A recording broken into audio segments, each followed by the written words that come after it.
주진영 참고인,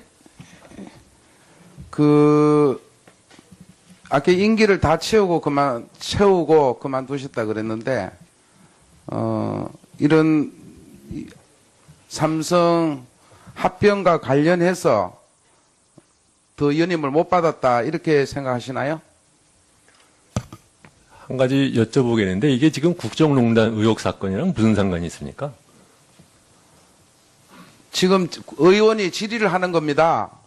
자, 정인 위원장님 경고를 주세요. 참고인으로 채택되어져가지고 이 자리에 온 참고인이기 때문에 만큼 꼭 대답할 필요도 없지만 물어보시면 충실하게 답변을 해주십시오. 물어보시죠. 예. 자, 질의 계속하세요. 답변을 못 하시겠다면 못 하겠다고 얘기를 하세요. 그렇게 질문하시지 아니, 질문 말고. 다시 한번 들어보겠습니다. 주진영 참고인께 묻습니다. 회사에서 강제적으로 사임시켰습니까? 사임하라고 하는 압력이 있었지만 제가 언론에 가서 이 문제를 제기하니까 중간에 그냥 우야무야하고 임기를 마치는 걸로 타협을 받습니다. 그러니까 어째 결론은 임기는 다 마치고 나오셨다. 네, 맞죠? 맞습니까? 내라고 했습니다. 아니 그러니까 내라고 한 거는 있지만 임기는 다 마치고 퇴임하셨냐고요. 네, 예? 더불어민주당에 입당한 적이 있습니까? 안 했습니다. 한 적이 없습니까? 네, 제가 확인하기로는 더불어민주당에서 안 했습니다.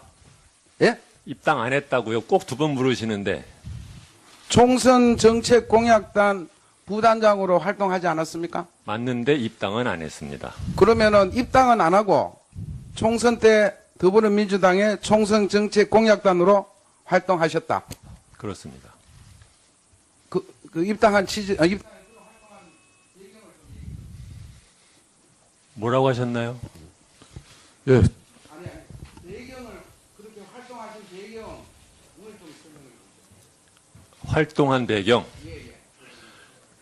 당시에 제가 개인적으로 잘 아는 김종인 박사께서 비상대표위원장을 하시면서 도와달라고 해서 그래서 가서 작년에 삼성물산 합병을 처음 발표를 봤을 때는 저렇게 돈 많은 사람들이 저렇게 치사한 짓을 통해서 하려고 한다는 것에 놀랐었는데 우리나라 아까 말씀하셨듯이 뭐 광고비를 250억씩 쓰고 언론이나 모든 사람들이 아무 말도 안 하고 넘어가는 것을 보고 또 한 번 놀랬고 세 번째로는 그 과정에 국민연금까지 동원하려는 생각은 해보지도 못했는데 그 대담함에 또 한 번 놀랐습니다.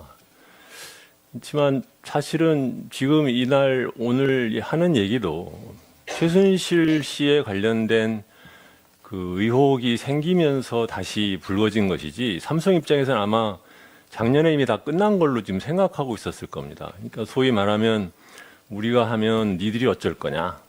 또 뭐 기업가치 말씀하시는데 이분들은 기업가치 관심 없습니다. 지분과 세습에만 관심이 있는 거죠. 그런데 지금 최순실 씨 때문에 이렇게 다시 드러나게 된 것은 김상조 교수도 작년에 제가 들었습니다. 왜냐면은 김종중 사장한테 당신들 이렇게 하는 거 소탐 대실이다. 나중에 부메랑으로 돌아온다. 했는데 1년 걸렸습니다. 그렇죠? 부메랑 안 돌아올 줄 알았는데 예상하지도 않은 데서 지금 일이 터진 것이죠.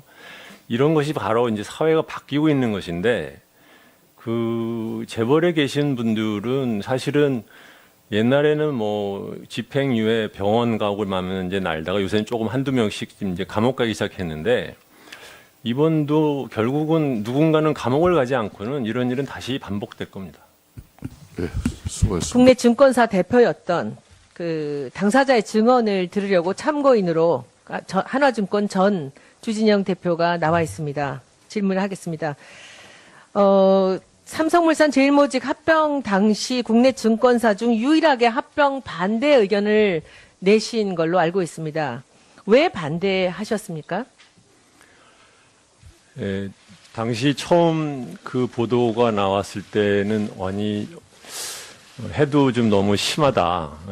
보나마나 저렇게 그 과대평가된 제일모직과 과소평가된 삼성물산을 자본시장법의 시행령을 핑계로 합병을 하겠다. 그것은 단지 그냥 물산의 이사들이 안 하겠다고 하면 되는 일인데 시행령 핑계 대면서 합병한다는 것이 너무 기가 막혔는데 국내 언론이나 우리나라에 뭐 발언권이 있는 모든 사람들이 다들 눈을 감거나 아니면 입을 닫거나 아니면 찬동하는 거를 보고 좀 기분이 안 좋았습니다. 근데 이제 증권회사들까지 다들 옹호하는 보고서를 쓰는 걸 보고 한국인으로서 창피했습니다.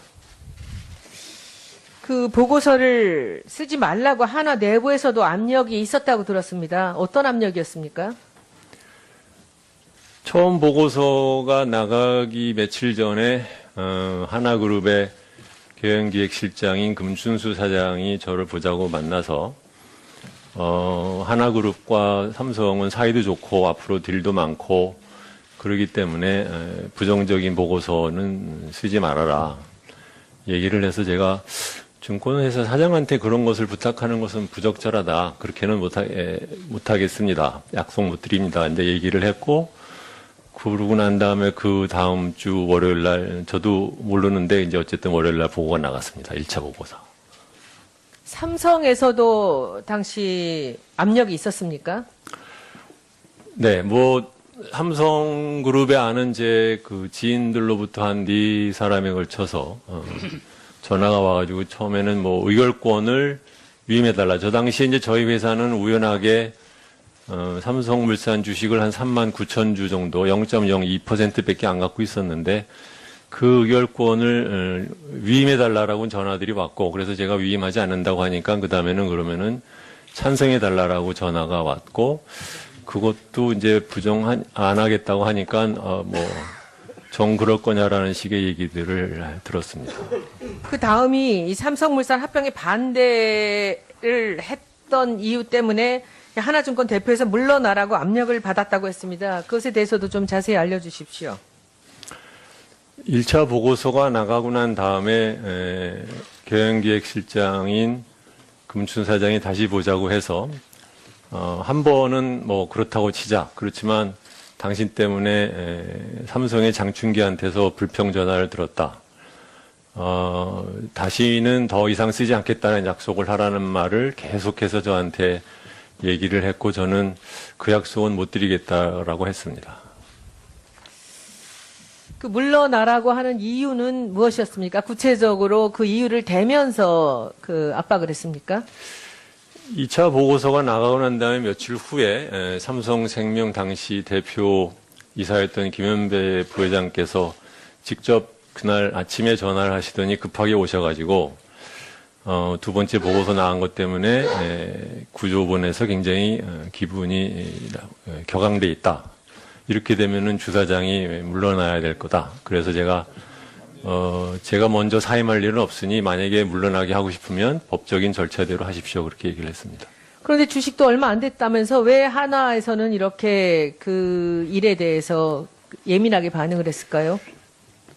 하나그룹에서는 이제 뭐 우리나라 그 재벌들이 다 그렇지만 기본적으로 일종의 이제 조직 폭력배들이 운영하는 방식과 똑같아서 일단 누구라도 한마디 말을 거역하면은 그거를 확실하게 응징을 해야 다른 사람들이 말을 따라간다고 생각하는 그런 논리가 있을 거라고 생각을 합니다. 그래서 이제 물러나야 할 이유를 한사코 말하지 않으면서도 이제 그 나갈 수도 있다라고 할 때 어떻게 하셨습니까? 김현배 부장께서 오시고 난 그 얘기가 했던 것이 이제 7월 초였는데, 그러고 나서 9월 초에 다시 금춘수 사장이 보자고 해서, 저한테 물러났으면 좋겠다. 그래서 그거는 못하겠다 했더니, 그러면은, 구조본의 재무팀장을 경영총괄 부사장으로 보낼 테니 당신은 임기 때까지 이 선으로 물러나 있어라. 그래서 그것도 제가 그렇게는 안 하겠다라고 얘기를 했습니다.